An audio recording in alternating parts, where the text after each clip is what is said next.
840க்கும் மேற்பட்ட மீனவர்கள் இலங்கை கடலுக்குள் சுட்டுக் கொல்லப்பட்ட போது இவர்கள் என்ன செய்தார்கள் நமக்காக?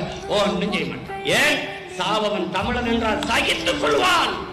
உன் மரணத்தை ரசிப்பான், உன் ரத்தத்தை ருசிப்பான், உன் மரண ஓலத்தை, உன் அழுகுரலை இசை போல கேட்டு ரசிப்பான்.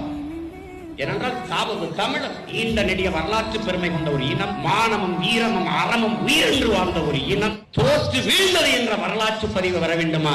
இல்லை இல்லை, மீண்டும் மீண்டும் எழுந்து வென்றது என்ற வரலாற்று பதிவு வர வேண்டும் என்பதை தமிழ் இளம் தலைமுறையினர் எண்ணி பார்க்க வேண்டும். தலைவர் நம் நிலத்தையும் இனத்தையும் பாதுகாக்க தூக்கியது துவக்கு. நீ இந்த நிலத்தையும் அதிகாரத்தையும் இனத்தையும் பாதுகாக்க தூக்க வேண்டியது மதிப்புமிக்க வாக்கு. எங்க மாவீரர்கள் சுமந்து நின்ற கனவு உண்மையானால், அவர்கள் சிந்திய ரத்த துளியில் என் தாய் நிலம் சிவந்தது உண்மையானால், நாங்கள் சுவாசிக்கிற காற்றிலே எமது மொழிக்காக, எமது விடுதலைக்காக உயிர் நீத்த ஈக மறவர்களின் மூச்சுக்காற்று